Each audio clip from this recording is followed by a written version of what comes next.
My name is Dmitry Volkov. I am 50 years old and I am from Russia. I had once been at the top. My speeches were broadcast across the country, my gestures steered the course of entire debates, and my name was etched in headlines as a synonym for strength. But what no one ever imagined, not even me, was that the greatest defeat of my life would not come from a political opponent, but from the very words that came out of my own mouth. That night, in front of the cameras, I used my prestige to mock the Qur'an. I thought it was just another provocation, another display of superiority. Today, I know it was the beginning of the downfall that would dismantle everything I believed I was. Before I continue with my story of conversion, write in the comments where you are watching from. I want to know to which country this testimony is reaching. Power has a curious way of intoxicating the one who holds it. I grew accustomed to walking into luxurious halls, to seeing people stand when I entered, to receiving standing ovations for speeches that did not always reflect the truth but were crafted to please or provoke. Every decision of mine seemed to confirm that I had absolute control over my life and over others. Politics had become my altar, and I, the priest offering sacrifices to vanity and pride. The interviews were orchestrated to exalt me. Advisors competed for my attention, and contracts signed in my office gave me the feeling that I could move the world with a single pen. I believed this was the essence of life, to conquer, to dominate, to remain at the top. When I saw my photo splashed across the newspapers, I felt I had achieved political immortality. Yet inside, something was out of place. The silence of lonely nights clashed with the applause of the day, and that emptiness was masked with parties, dinners, and convenient encounters. Still, I kept feeding my ego. The people applauded me, my opponents feared me, and I convinced myself that nothing could touch my fortress. I built my life on the belief that being feared was the same as being respected, that being admired was the same as being loved. That illusion became my idol. I did not realize I was serving something hollow, something dependent on the unstable opinions of others. What I failed to see was how fragile that entire structure really was. I was surrounded by people who flattered me out of self-interest, but who would abandon me the moment the tide turned. The power I guarded as my greatest treasure was nothing more than a sandcastle built by the sea. One unexpected wave would be enough to dissolve it before my eyes. At that time, I had no idea how quickly that wave would come. My arrogance made me believe my empire was eternal, when in reality it was already marked for collapse. And the fall would not come from political blows or economic crises. It would come from the reckless words that would slip from my own mouth. Politics often placed me before cameras, but that night it wasn't just another speech or interview. It was a prime-time talk show broadcast nationwide, with thousands watching in real time.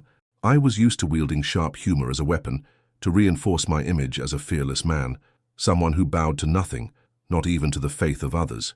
Vanity made me believe that the bolder I was, the stronger my reputation would be. In that brightly lit studio surrounded by cameras, I held a copy of the Qur'an that had been brought in as part of a debate on religion and politics. Instead of treating it with the respect I should have, I let arrogance steer my words. I looked at the audience and with a smile of superiority, I declared mockingly, "Can this book really challenge me?" The crowd burst into laughter. Some applauded. Others exchanged uneasy glances. On the surface, it seemed like just another punchline, one more joke like the many I had made before. But inside, something different stirred. Amid the clapping and laughter, I felt a strange heaviness in the air, as if the atmosphere had shifted. It was as though my voice had crossed an invisible line, and I knew, even without admitting it, that I'd gone too far. A chill ran down my spine, but I quickly hid it behind more sharp words. In that instant, I wasn't mocking just a book. I was ridiculing a faith followed by millions, a sacred text that had endured through centuries. I didn't grasp the seriousness of what I had done, but the discomfort settling inside me was impossible to ignore. In the following days, I realized the scene had stirred far greater reactions than I expected. Social media was flooded with comments, many outraged, others disappointed. International press reported my act with harsh criticism, and religious leaders demanded a public apology. Deep down, I tried to convince myself it was just another wave of outrage that would pass, like so many others I had faced. But something deeper was at play. I had tampered with what must not be mocked, the sacred. The external reactions were only a reflection of the internal battle that had already begun. That night in front of the cameras, I thought I was showing strength, but without realizing it, I was opening the door to a crisis that would dismantle every piece of the image I had spent a lifetime constructing. The mockery that seemed so light and ironic would become the starting point of the greatest transformation I could have ever imagined. What had seemed to me like nothing more than an arrogant stunt before the cameras became a storm without precedent. At first I tried to dismiss it, as if it were just another passing controversy. But reality struck hard. My words did not remain confined to that studio. Within hours, clips of the broadcast were everywhere on social media, translated into different languages and debated in forums across the world. Headlines plastered my face alongside words like intolerance and disrespect and political arrogance. The backlash was not limited to my own country. International newspapers amplified the scandal, dragging my name into a global stage of disgrace. For the first time, I felt that my image, once tied to power and leadership, was now seen as a symbol of insult and lack of humanity. The phone calls began. Some advisors urged me to backtrack. Others insisted I stand firm, trusting that time would erase the damage. But in practice, I could see the silent exodus. Party colleagues stopped defending me, strategic allies avoided appearing by my side, and even invitations to important meetings began to vanish. The support network that once sustained me seemed to evaporate before my eyes. The criticism also came from places I least expected. Christian, Jewish, and Muslim religious leaders, who rarely aligned in common statements, now joined their voices against me. They said I had crossed the limits of freedom of speech, that my act was not merely political, but a spiritual affront. This unexpected unity of such diverse voices made it clear that I had touched something far greater than I had imagined. Meanwhile, out on the streets, posters with my name were being burned in protest. Young people marched demanding my resignation. For someone accustomed to applause, seeing my face associated with rejection was a brutal blow.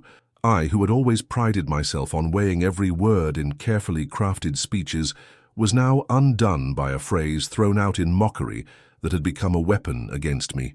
Inside my home, the pressure was unbearable. My children were questioned at school. My wife couldn't leave the house without hearing bitter remarks. The weight of the scandal was no longer limited to politics. It had invaded my personal life, corroding the peace of my household. It was in that whirlwind of accusations, estrangements, and public shame that I realized something terrible. All the power I thought I controlled was fragile, dependent on collective approval that could dissolve in the blink of an eye. What once seemed solid as iron now revealed itself as fragile as glass. And I, at the center of the storm, began to feel for the first time that the ground beneath my feet was no longer secure. The headlines multiplied, but the true weight didn't come from the press. It came from the silence of the night. I would lie down exhausted, but sleep never came. Instead, my mind replayed the scene of that live broadcast, as if it were a film that refused to stop playing. Each laugh from the audience returned like a ghost. Each gesture of mine felt charged with something I couldn't explain. I asked myself, why can't I just forget? At first, I tried to rationalize it. I told myself it was only political pressure, that soon another controversy would arise and my case would be forgotten. But it wasn't only that. Something deeper haunted me. It was as if my very soul had been scratched. What I thought was a mere provocation had left scars no communication strategy or public speech could erase. The solitude of my home, once a refuge, had become a prison. The noise of the streets felt distant, but inside me grew a deafening silence. It was a void that couldn't be filled with news, alcohol, or the cold conversations with party colleagues. I stared at the ceiling for hours, feeling an invisible weight on my chest. It wasn't just fear of losing power or reputation, it was the sense of having touched something beyond my control. That was when the questions began to pour in. What if this silence isn't just psychological? What if there really is something greater calling me to account? I, who had always scorned faith, now found myself trying to understand why my heart grew restless every time I remembered the mockery. It was as if, behind that public act, I had fought a secret battle with God and lost. Hours turned into days and days into weeks. The country remained in turmoil, but inside me the crisis took another form. It was no longer about politics or public image. It was about identity, purpose, meaning. I saw myself as a divided man. Part of me wanted to cling to arrogance, to ignore it all and prove that nothing could shake me. But another part cried out for answers, begged for relief, as if my heart were weary from carrying so much pride. At that point, I realized the fight was not against journalists or opponents. It was against myself. The mockery that had seemed like mere bravado had become a mirror, revealing my spiritual frailty. I could deceive the crowd with speeches, but I could no longer deceive my own conscience. I still carried within me the natural resistance of someone used to controlling the narrative. Admitting I needed to learn from another was almost unbearable. Yet when that Muslim acquaintance approached me without hostility, his calmness disarmed me. I expected reproach, maybe even insults, but instead I received only an invitation. His words echoed in my mind. You mocked something you did not know. At least have the courage to read what you rejected. I went home with that sentence troubling me more than any newspaper headline. I, who had always prided myself on being rational, realized I had acted irrationally. I had mocked a sacred book without ever seriously reading a single line of it. That thought ate away at me. It was as if my pride had been exposed to the world, and now I had to decide whether to go on pretending or find the courage to face the truth. Days later, he handed me a reliable copy of the Qur'an, translated by respected scholars. I remember holding the book with a mix of suspicion and curiosity. Part of me wanted to reject it immediately, but another part longed for answers that politics, power, and fame had never given me. It was in that conflict that I opened the first pages. I didn't find the hatred I expected. Instead, I read about mercy, compassion, about a God who is near and who knows even the most hidden secrets of the human heart. I read in silence, but inside it felt as if someone was speaking directly to me. Each verse dismantled a prejudice I had carried for years, often fueled by ignorance and propaganda. The sleepless nights began to take on a different rhythm. I spent hours reading and rereading passages, trying to understand how a text written centuries ago could speak so directly to my present turmoil. It was as if that book whispered to me, "You are not alone in your anguish. There is purpose, there is meaning." Little by little, I realized that first contact was not just casual reading. It was the beginning of a silent change, almost imperceptible, yet already transforming how I saw myself and the world. The power that once defined me began to lose its importance in the face of words that spoke of justice, humility, and submission to something greater. Holding the Quran in my hands, I understood I was not facing an enemy but an opportunity. And even without admitting it to anyone, I felt that this step was the first sign my journey was about to take a turn I had never imagined. The first readings were done cautiously, like someone walking on unfamiliar ground. I read with hesitation, expecting to find passages that confirmed my old convictions that Islam was harsh and distant, but instead, I was surprised by a gentleness I had never imagined. Right from the beginning, I repeatedly encountered the phrase, "In the name of Allah, the most gracious, the most merciful." That struck me deeply. Mercy. That was not what I expected to find. As I went further, themes unfolded before me like doors opening one after another.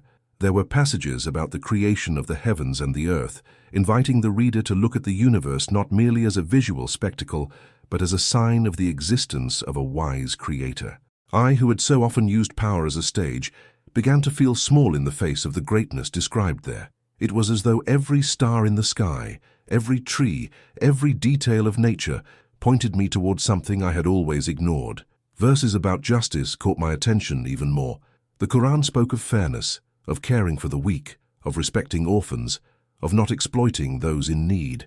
That sounded like a silent accusation against the life I had built. I remembered the laws I had approved, the speeches I had given in the name of order and progress, when in reality I often defended only the interests of a small circle. For the first time, my hands, once so steady signing decrees, began to tremble before the realization of what justice truly meant.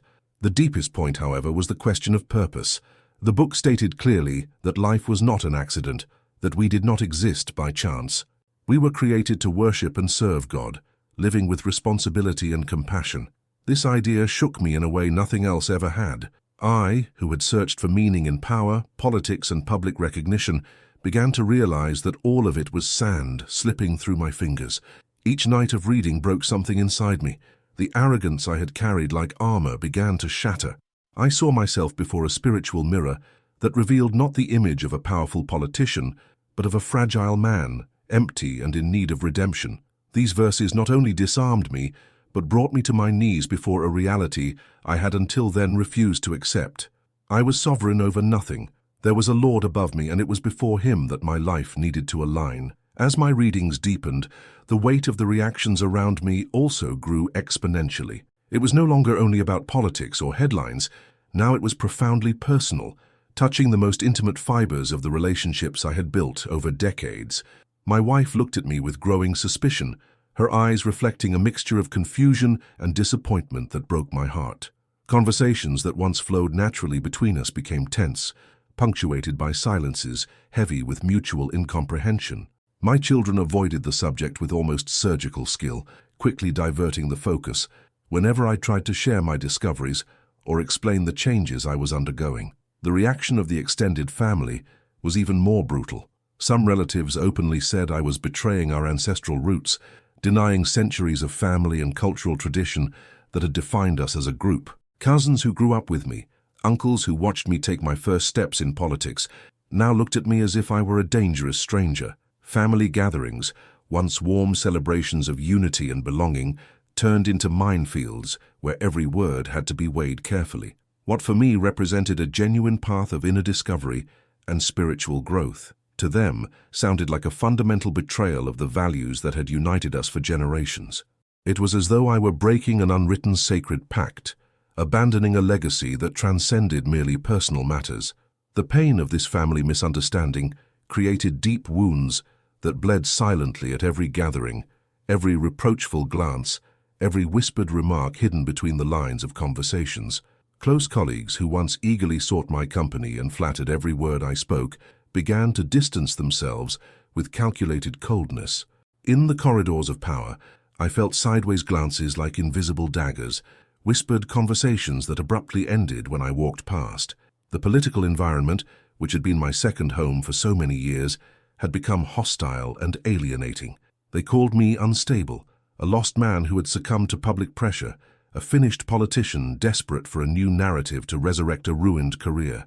Some whispered conspiracy theories about blackmail or outside manipulation, unable to conceive that genuine spiritual transformation could drive someone to willingly abandon power and prestige. But deep within me, I knew with absolute certainty that the true cause of the widespread discomfort was not weakness on my part, but the transformative strength that was beginning to manifest in every aspect of my existence. It was the emerging authenticity that unsettled those accustomed to masks and games of appearances. Truth has the disturbing power to expose falsehoods around it, and my journey was becoming an inconvenient mirror for many. Some longtime friends, people with whom I had shared crucial moments of life, desperately tried to convince me to abandon what they called a temporary madness. One of them, in particular, confronted me with a question that echoed in my mind for weeks. You already have money, power, and a nationally recognized name. What else are you looking for in this life? The question cut me deeply, because I myself had used those exact words countless times to justify my ambitions and questionable actions.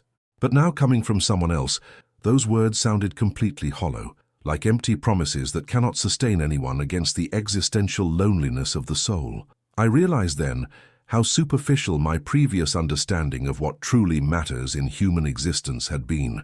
Money can buy comfort, but not inner peace. Power can control external circumstances, but it cannot fill spiritual emptiness. Fame and recognition can feed the ego, but they leave the soul starving for transcendent meaning. The social isolation that followed was deeply painful, an experience that taught me lessons no university or political mentor could ever convey. I, who had always been naturally surrounded by thunderous applause and enthusiastic followers, hanging on every word, discovered for the first time in my adult life what it meant to walk truly alone. It was like learning a completely new language of solitude, where every step had to be taken with renewed courage, each door slammed in my face, each invitation withdrawn, each veiled or direct insult seemed to test me at deeper and deeper levels of emotional and spiritual endurance. The halls that once received me with reverence now seemed like impenetrable fortresses. The people who once competed for my attention now avoided my gaze in the streets. But paradoxically, the more social rejection I experienced, the more genuine conviction was born in the depths of my conscience. It was as if each fierce criticism, each closed door, each lost relationship was a painful but necessary reminder that I was finally on the right path of my existence. The external opposition was serving as a spiritual compass, confirming that I had found something that transcended human approval. I realized then with a crystalline clarity that surprised me that every authentic spiritual transformation has an inevitable and often brutal price, and that price, I discovered through direct experience, is often paid in absolute silence, in tears held back during moments of solitude, and long nights of deep reflection on the meaning of existence. Still, in the midst of that storm of opposition and misunderstanding, an inner voice, steadily firmer and clearer, kept insisting with growing authority, "Keep walking. There is something infinitely greater waiting for you at the end of this journey." The following months were an experience I can only describe as crossing a vast and relentless inner desert, where each new day tested me in different dimensions of patience, perseverance, and moral courage I never knew I possessed. I kept my religious readings in absolute secrecy, hiding books as if they were dangerous contraband, fearing that any discovery could accelerate my social isolation even further. I met discreetly with religious leaders from various traditions, always in private places and at unlikely hours, asking questions I never imagined would leave my mouth. They were fundamental questions about the purpose of existence, about the nature of the soul, about the relationship between the divine and the human, about how to find peace amid the chaos of modern life. Sometimes I went straight from tense and conflict-ridden political meetings to sit humbly in a small, simple mosque room, listening with growing attentiveness to concepts that were completely new to me: true faith, divine mercy, the transcendent purpose of life, conscious submission to the will of Allah. Each spiritual encounter left indelible marks on my conscience. It was not merely about learning external rituals or memorizing prayers in Arabic, but a far deeper and more painful process of unlearning the systematic arrogance that had accompanied and defined me for so many years of public life. I vividly remember the lonely nights when I cried silently in the darkness of my room, trying to grasp the paradox of how someone with so much public prestige could simultaneously feel so profoundly empty inside, and at the same time so irresistibly drawn to a spiritual truth that promised to fill that existential void. By the 5th month of this inner journey, there was no longer any psychological room for doubts or hesitation. I knew with a certainty that transcended any rational argument that I had finally found what my soul had been unconsciously searching for all along, even during the years when I wasn't aware of the search. It was in a modest, unadorned mosque, far from the media spotlights and cameras that had documented so much of my public life, that I finally pronounced the Shahada with complete sincerity of heart. Those words, so seemingly simple in their formulation, but so powerfully transformative in their essence, fell upon my consciousness like divine rain after a long and brutal spiritual drought. In that moment of declaration, there was no longer the politician Dmitry Volkov, who had spent decades desperately chasing fleeting applause and temporal power. I was only a humble servant of Allah, finally freed from the invisible yet suffocating chains of personal vanity and worldly ambition. The inner peace I experienced in that transcendent moment surpassed any victory I had ever won on political stages, debate podiums, or campaign trails. For the first time in my adult life, I felt with absolute certainty that I was exactly where I was meant to be, doing exactly what I was meant to do. After weeks of intense reflection on the implications of my transformation, I understood that I could no longer keep this fundamental change to myself. If my public downfall had been witnessed by millions, then my spiritual redemption also needed to be shared publicly, not out of pride, but as testimony to divine mercy. So I sat in front of a simple camera, with no script prepared by advisors, no professional makeup, only with the unshakable decision to speak the deepest truth of my experience. In the video, I recalled with painful detail the moment when I had used my voice and platform to mock the Qur'an, and how that act of extreme arrogance inevitably led me to public shame, devastating social isolation, and the deepest existential emptiness I had ever experienced. But I also shared with genuine tears of gratitude how Allah, in His infinite and incomprehensible mercy, miraculously transformed my destructive arrogance into sincere seeking, my pain into valuable lessons, and my public downfall into a new spiritual beginning. I did not hide or minimize my grave failures, nor did I try in any way to justify or rationalize what I had done. On the contrary, I acknowledged before everyone with total humility that unbridled pride had completely destroyed me, but that it was precisely at the bottom of that moral and spiritual abyss that I found the merciful hand that lifted me into a new life. Looking back today, I see clearly that the entire winding road of political rise and public collapse served only to lead me to this point of spiritual transformation. I discovered that no government office or popular applause can ever fill the human soul like the conscious closeness to Allah. What I once ridiculed out of ignorance has now become my greatest and most precious spiritual treasure. Today, I understand that my true achievement in life was neither political nor material, but essentially spiritual. The Qur'an, which I once treated with arrogant disdain, revealed itself to be the golden key to the inner peace I had unconsciously sought in all the wrong places during decades of wasted life.